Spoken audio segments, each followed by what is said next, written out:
Isa pong mabiyayang pagbati sa inyong lahat.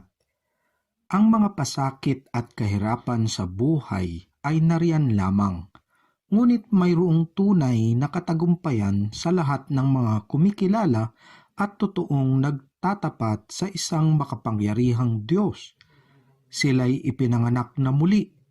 Sila ay nilinis na ng banal na dugo ni Jesus. Pinatawad na sa kanilang mga likong gawa at pinananahan ng kaniyang kabanalan. Sa ikatlo at panghuling bahagi po ng ating talakayan, Suffering and Heaven, ay tutunghayan naman natin ngayon kung papaano natin malalagpasan at tunay na mapagtagumpayan ang lahat ng mga kapighatian at mga pagsubok sa buhay na ito, ayon sa banal na salita ng Diyos at pahayag ni Pedro sa kaniyang unang sulat sa lahat ng mga mananampalataya at mga alagad ni Kristo. Number 5, this is how we handle suffering. Chapter 1, verses 6 to 9. Ang lahat ng ito ay siyang naging teolohikal na tagpuan kung papaano natin haharapin ang mga pagdurusa bilang mananampalataya. Ang unang Pedro o 1 Peter, una sa lahat ay naglalaman ng mga pahayag kung papaano natin malalagpasan ang mga kahirapan at pasakit sa buhay. Ngunit mahalagang mabuo muna ang tagpo na ito. Ipinagpatuloy ni Pedro ang kaniyang salaysay. Unang Pedro 1:6-9. Magandang Balita Biblia 2nd edition. Ito'y dapat ninyong ikagalak, kahit na maaaring magdanas muna kayo ng iba't ibang pagsubok sa loob ng maikling panahon. Ang gintong nasisira ay pinaparaan sa apoy upang malaman kung talagang dalisay. Gayon din naman ang inyong pananampalataya na higit na mahalaga kaysa ginto ay pinaparaan sa pagsubok upang malaman kung ito'y talagang tapat. Sa gayon kayo'y papupurihan, dadakilain at pararangalan sa araw na mahayag si Jesucristo. Hindi ninyo siya nakita kailanman, ngunit siya'y inibig na ninyo. Hindi pa rin ninyo siya nakikita hanggang ngayon, ngunit sumasampalataya na kayo sa Kanya. Dahil dito'y nag-uumapaw na sa inyong puso ang kagalakang di kayang ilarawan sa salita, sapagkat tinatanggap na ninyo ang bunga ng inyong pananampalataya, ang inyong kaligtasan. A. We will experience trials. Mararanasan po natin ang mga iba't ibang pagsubok sa buhay. Mararanasan natin ang mga pagdurusa at pasakit dahil tayo ay kabahagi ng isang lulong at makasalanang mundo at madalas na tayo'y masasaktan sa kabila ng hindi man tayo ang may kagagawa nito o sa kung ano paman. Ang sinuman na magtuturo taliwas sa bagay na ito ay hindi tuwirang nagbabasa sa banal na salita ng Diyos. Tayo ay makakaranas ng mga pag-uusig dahil sa ating pananampalataya ayon sa sulat ni Pablo kay Timoteo. Wika niya sa 2 Timothy 3:12-13. Gayon din naman ang lahat ng nagnanais mamuhay ng matuwid bilang tagasunod ni Kristo Jesus ay daranas ng mga pag-uusig. Samantalang ang masasama ay lalo namang magpapakasama at ang manlilinlang ay patuloy na manlilinlang at sila man ay malilinlang din. Ang tanong na nga lang po na naiiwan sa bawat isa sa atin ay kung papaano tayo tumugon sa hamon na ito kapag dumating sa ating mga buhay ang mga pasakit at pagdurusa. Si Pedro ay mayroong dalawang kasagutan sa bagay na iyan. Number 1, earth is not my home. Exiles. Tutugon tayo sa pagsabing ang mundo ay hindi natin tahanan, na tayo ay mga dayuhan lamang at ang mga pagdurusang ating nararanasan sa kalaunan ng lahat ay panandalian lamang. Iyan po ang konteksto na nakasaad sa talatang 6 na binasa natin sa Kapitulo 1 ng unang Pedro. Ang mga pasakit sa pinakamahusay man nito ay sadyang panandalian lamang at kinakailangang tayo ay makauwi sa ating tunay na tahanan. Hindi ito upang maliitin natin ang mga kapighatian sa mundong ito, kundi upang tayo'y magkaroon ng tamang pananaw sa buhay at ituon ang ating kaisipan sa banal na salita ng Diyos at ng kaniyang ipinangako sa atin bilang mga tapat na mananampalataya. Kapag pinag-uusapan natin ang patungkol sa tagal ng oras at panahon sa kawalang hanggan o eternity, ito po ay walang katapusan. Ito'y patuloy na humahaba at lumalawak. Sa isang teknikal na pananalita, ang buhay natin sa mundong ito ay wala man lang sa gatuldok ng kawalang hanggan. Sa makatao nating kaisipan, ang 70 o 80 taon o 70 to 80 years nating pamamalagi sa mundong ito marahil ay rumirehistro lamang ng 3 segundos. At ito'y wala pa sa kalingkingan ng totoong sukat sa panahon ng kawalang hanggan o timeline of eternity. Kumbaga sinasabi ng Diyos sa atin, maaari mo bang bigyan ng maikling panahon o 3 segundos ng iyong pagsunod sa akin? Kaya po ba nating magpakasakit sa loob ng 3 segundos para sa Kaniya? At hindi lamang iyan ang bagay na Kaniyang hinihingi sa atin ay hindi man lang mapapansin sa malawak na sakop at haba ng panahon sa kawalang hangganan.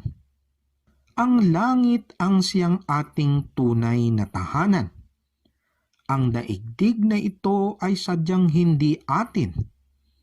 Tayo po ay naninirahan at namumuhay sa mundong ito ng panandalian lamang.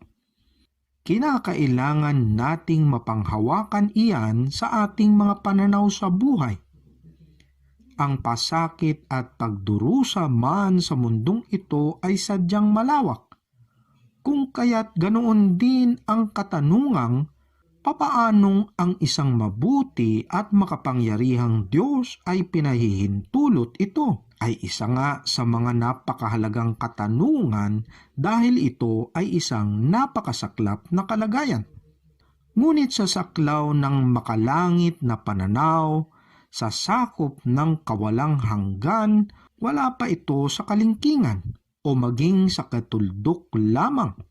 Marahil 3 segundos sa sukat ng ating makataong kaisipan. Iyan nga po ang dapat nating pagkatandaan at panghawakan. Number 2, faith that recognizes that God is at work in the midst of our pain for our good.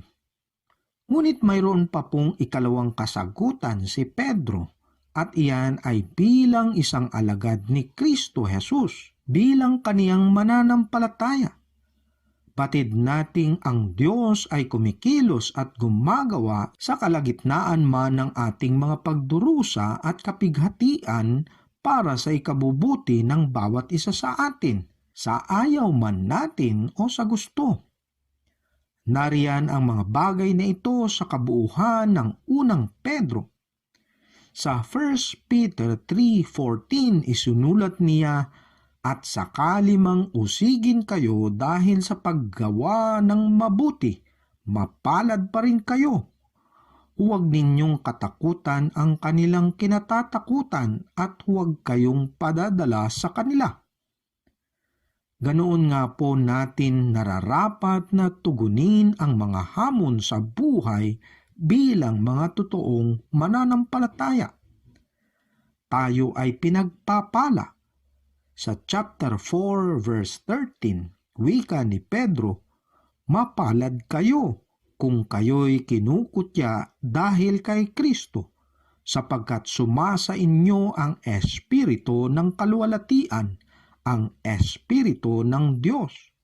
At sa chapter 4:16, sinabi niyang, "Ngunit kung kayo'y magdusa dahil sa pagiging Kristiyano, huwag ninyong ikahiya ito. Sa halip, magpasalamat kayo sa Diyos sapagkat taglay ninyo ang pangalan ni Kristo." Sa makatuwid po, ang mga pagdurusang ito ay nagbibigay sa atin ng pagkakataong tumugon upang maluwalhati ang Diyos. Ang uri ng pananampalatayang dapat na matagpuan sa mga tagapagsunod ni Jesus ay ang pananampalatayang nagpatotoo sa kalagitnaan man ng mga kapighatian sa buhay. Ito po ang siyang nakasaad sa 1 Peter 1 verses 8 to 9. Ang kabuhang talata at angkop sa bagay na ito ay walang iba kundi ang nakasaad sa sulat ni Pablo sa Romans 8:28. Ngunit ang mga nakasaad roon ay sadyang mahirap tanggapin, lalong-lalo na sa panahong tayo'y nakakaranas ng mga masasaklap na dagok sa buhay. Tila bagang isang kalokohan na banggitin ang talatang ito sa isang taong nasa kalagitnaan ng matinding pagdurusa. Ngunit unti-unti din natin itong mauunawaan sa paglipas ng panahon. Romans 8:28, Magandang Balita Biblia 2nd edition. Alam nating sa lahat ng bagay ay gumagawa ang Diyos para sa ikabubuti ng mga nagmamahal sa Kanya, silang mga tinawag ayon sa Kanyang layunin. Ang mahirap tanggapin po ay yaong ayaw natin ang bagay na yaon dahil ang nais natin ay ang maalis ng tuluyan ang mga pasakit sa buhay, di po ba? Ang nais natin ay ang ating kaligayahan, ang ating mga kagalakan. Sa ating kaisipan, iyan ang nararapat at mabuti para sa atin.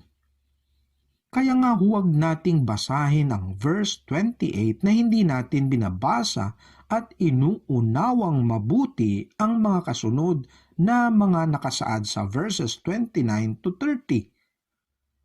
Sapagkat sa mula't mula pa'y alam na ng Diyos kung sino ang magiging Kanya, at ang mga ito'y pinili niya upang maging tulad ng Kanyang anak. Sa gayon, ang anak ang naging panganay sa lahat ng maraming magkakapatid. Ang mga pinili niya noon pang una ay Kanyang tinawag, at ang mga tinawag ay Kanya ring pinawalang sala, at ang mga pinawalang sala ay Kanyang binahaginan ng Kanyang kaluwalhatian. Sa simula pa man, tayo ay nilalang sa wangis ng Diyos, Genesis 1:27. Ngunit ang larawang iyan ay sadyang nadungisan noong tayo'y sumuway sa Kanya, Genesis chapter 3. Doon din nagsimula ang lahat ng kahirapan, ang mga pasakit sa buhay at sa mundong ito. Sa kabila ng lahat, ang mahabaging Diyos ay patuloy na gumagawa sa ating ikabubuti, upang sa sukdulan nito, tayo ay maging kawangis ni Kristo sa Kaniyang kaluwalhatian. Number 6, looking upward even in the midst of pain and suffering. Maraming mga karanasan sa mundong ito na sadyang mahirap unawain, lalo na kung ang mga bagay na iyon ay nagdudulot ng matinding kapighatian sa ating mga buhay. Ang ating katawang tao ay kadalasang nakikipagbuno sa iba't ibang mga karamdaman, tayo ay nagkakasakit, tayo ay nasasaktan, at ang kahantungan nitong ating katawang lupa ay ang kamatayan, kung saan ito ay babalik sa kaniyang pinanggalingan. Sa alikabok ng galing, sa lupa'y muling babaling.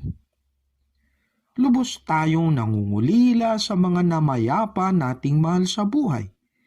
Hindi tayo handa sa panahong itinadhana, sapagkat wala ninuman sa atin ang may saklaw sa bukas na darating, kung saan tanging Diyos lamang ang may takda.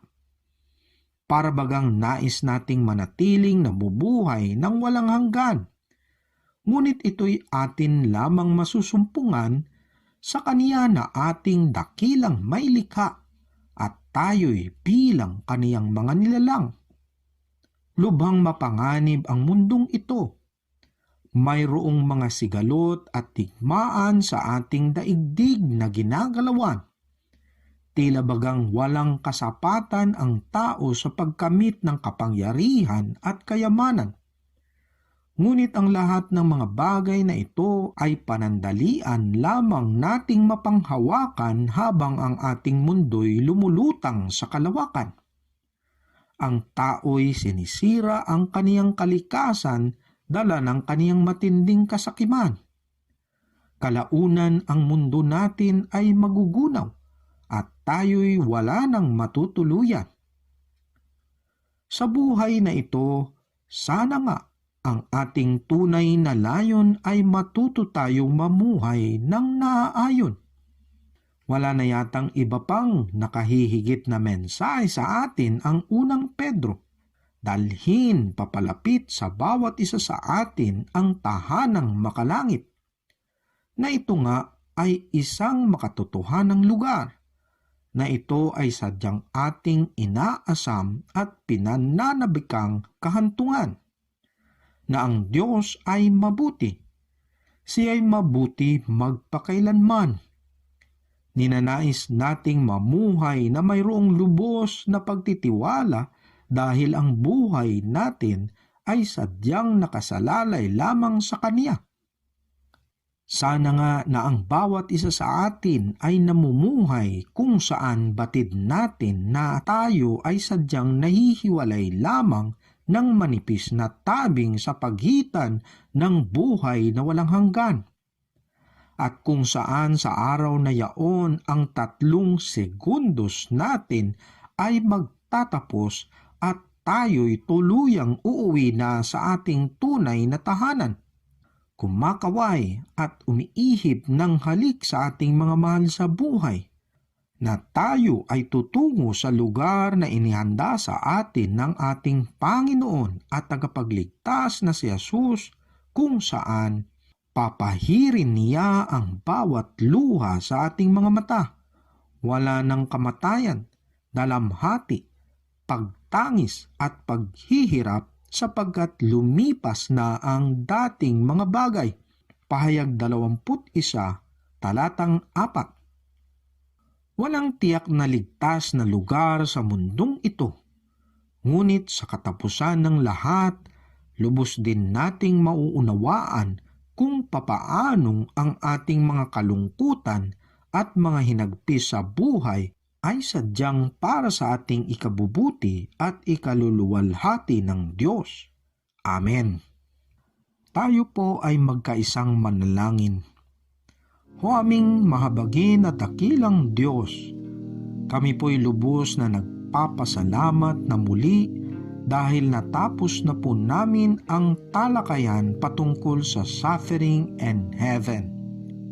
Maraming salamat po sa mga mahalagang bagay na aming natutunan sa sulat ni Apostol Pedro, na kung saan mahalaga naming matutunan ang bawat kaganapan sa buhay na ito na puno ng pagdurusa at kapighatian.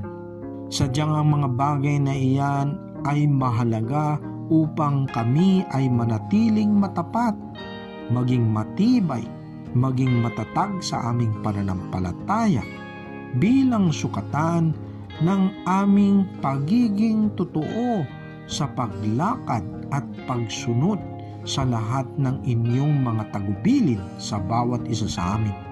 Ito nga po ay nagpapatunay na kami ay inyong mga alagad. Kami ay mga mananampalataya ni Kristo na sadyang pinatawad at binigyan ng pag-asa sa buhay na walang hanggan. Ang tanging inaasam at hinahangad na makamtan namin sa dulo ng buhay na ito sa mundong aming kasalukuyang ginagalawan, na sadyang ang lahat ng mga bagay na ito ay panandalian lamang. Ngunit ang nakahihigit sa lahat ay ang kawalang hanggan na inyong inihanda sa bawat isa sa amin. Maraming salamat po o Diyos na siya nawang kami ay lalakad ng may tunay na pananalig sa inyo. Kami nga po ay patuloy na maging tapat sa pagsunod sa lahat ng aming mga natutunan mula sa inyong banal na mga salita. Siya naway patuloy kaming lumago, patuloy na nagliliwanag, patuloy na nauunawaan ang mga mahalagang bagay na siyang dapat naming tuparin sa buhay na ito. Kaya pinupuri ka po namin at pinasasalamatan dahil kayo po ang katangi-tanging Diyos na may likha sa amin at sa buong sanlibutan, at siyang maghahari magpakailanman. Ito po ang aming samot panalangin, kalakip ang aming papurit pasasalamat sa tanging pangalan ng Panginoong Hesus. Amen at Amen. Hanggang sa muli po mga minamahal na kapatid, magpakumbaba kayong lahat sapagkat nasusulat, sinasaway ng Diyos ang mapagmataas, ngunit kinaluluguran niya ang may mababang kalooban. Kaya nga pasakop kayo sa kapangyarihan ng Diyos at dadakilain niya kayo pagdating ng takdang panahon. Ipagkatiwala ninyo sa Kanya ang inyong mga alalahanin sa buhay, sapagkat siya ang nagmamalasakit sa inyo. Maging handa kayo at magbantay. Ang diablo, ang kaaway ninyo, ay parang liyong umaatungan at aali-aligid na naghahanap ng masisila. Huwag kayong matatakot sa kanya at magpakatatag kayo sa inyong pananampalataya sa Diyos. Tulad ng alam ninyo, hindi lamang kayo ang nagtitiis ng ganitong kahirapan, kundi pati ang inyong mga kapatid sa buong daigdig. Pagkatapos ninyong magtiis sa loob ng maikling panahon, ang Diyos na siyang pinanggagalingan ng lahat ng pagpapala, ang siyang magbibigay sa inyo ng kaganapan, katatagan at lakas ng loob at isang pundasyong di matitinag. Siya ang tumawag sa inyo upang makibahagi kayo sa kanyang walang hanggang kaluwalhatian kasama ni Kristo. Sa kanya ang kapangyarihan magpakailanman. Sa ngalan ng Ama, ng Anak at ng Banal na Espiritu. Amen at Amen.